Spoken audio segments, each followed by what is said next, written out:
हमारे बड़े भाई भोले शास्त्री जी और कथा पांडाल में उपस्थित हमारे पिता तुल बुजुर्ग, माता तुल हमारी माताएं, बहनें, बड़े भाई, आप सभी को चरणों में बार बार नमन वंदन अभिनंदन करते हैं।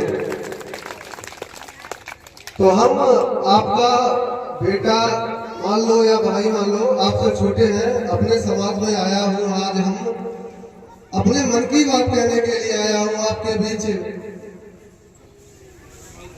हमारे जैसे यहाँ हमसे पहले बहुत से नेता आए होंगे, फोटो खिंचाने के लिए आए होंगे, वीडियो बनवाए होंगे और हवाई में बहुत सारी बातें कह के आपको कहते हुए चले गए होंगे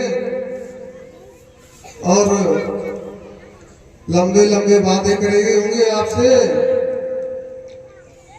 तो हम आपसे अपने मन की बात आज कहने आए हुए हैं कि बहुत ही पुण्य का आज जो अपने मनुष्य के जन्म जन्मांतर का जब पुण्योदय होता है तो श्रीमद् भागवत कथा का आयोजन कराने का सौभाग्य प्राप्त होता है। तो आप उसी में से सभी लोगों ने समय निकालकर भगवान के कथा पांडाल में उपस्थित हुए हो, तो आप सभी लोगों को हम बहुत बहुत धन्यवाद देते हैं। और अपने मन की बात ये कहने आया हूँ कि बहुत ही छोटी उम्र है अभी हमारी। जब मैं गांव में छोटा था तो नेता आते थे, बड़ी बड़ी बात कह के चले जाते थे। 10-20 गाड़ियां लाते हैं, सायरन लगाते हैं, हवा में टू टू टू टू करके उनकी गाड़ियां आती हैं। 10-20 गनर होते हैं, 10-20-15 कैमरा वाले साथ में होते हैं, बॉडीगार्ड लाते हैं और आपको अपनी ओर हवाई में बातें करके आपको आकर्षित करके आपसे वोट मांगकर चले जाते हैं। फिर वो आपको दर्शन नहीं देते हैं। लगातार 5-6 साल 10 साल एक बार हो गए तो आप उनके पीछे पीछे भागते रहो।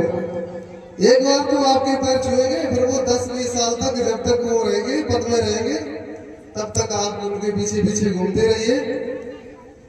तो हमारे समाज में आज तक यही गलती होती चली आ रही है कि जिसे नेता बनना चाहिए, जिसे जरूरत है अपने समाज को ऊंचा बढ़ाने को, अपने समाज को साथ लेकर चलने की और समाज को ऊपर तक ले जाने तक, शिखर तक ले जाने की, आपकी आवाज उठाने की, आपकी हक की आवाज उठाने की, वो नहीं बन पा रहा है नेता।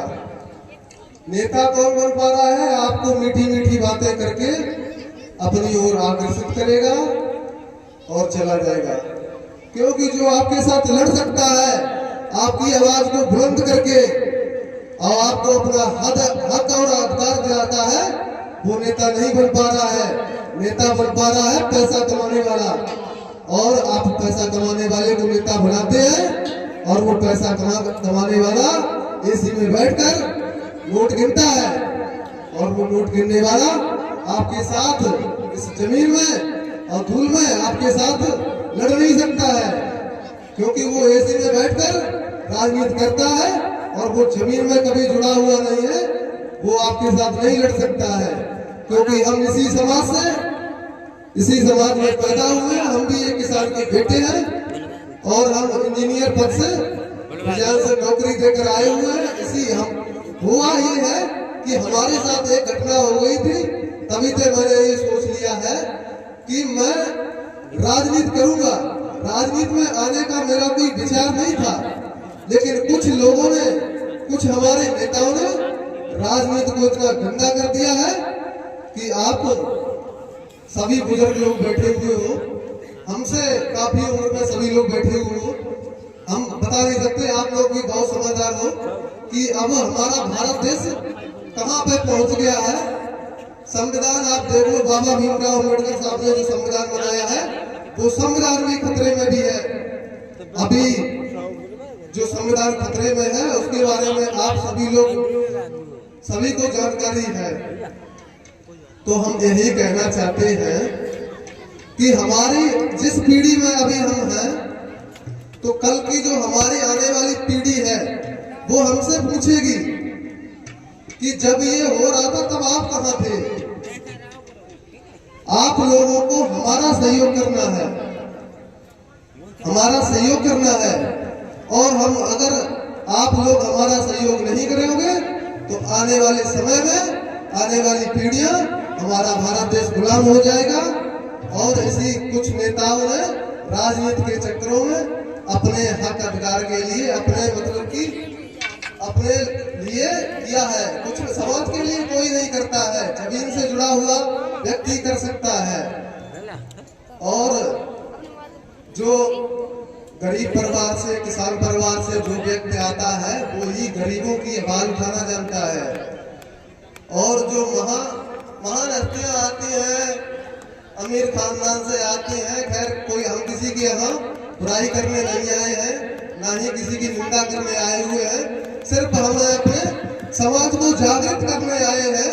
और यहाँ की सभी लोग जागृत हैं, जनता जागृत लोग हैं, यहाँ अपने लोग हैं, सब जागृत है इस गांव की जनता। तो हम यही निवेदन करने आए हुए हैं। तो हम जो आज संघर्ष कर रहे हैं, हमें आप सहयोग दो और इसी सहयोग की हमें जरूरत है। आज आप हमें अकेला तैयार करोगे, इसी समाज से, इसी मंच से आज मैं कह के जा रहा हूँ कि आज आप हमारा सहयोग दोगे तो कल मैं इसी समाज से अपने जैसे 1000 क्रांतिकारी तैयार करके अपने समाज के लिए हमेशा खड़ा रहूंगा। और आपके समाज का नाम ऊंचा करने के लिए हर संभव 24 घंटे आपकी मदद करने के लिए तैयार रहूंगा। इसी के साथ सभी के चरणों में वंदन अभिनंदन करते हैं। राधे राधे, जय श्री कृष्ण।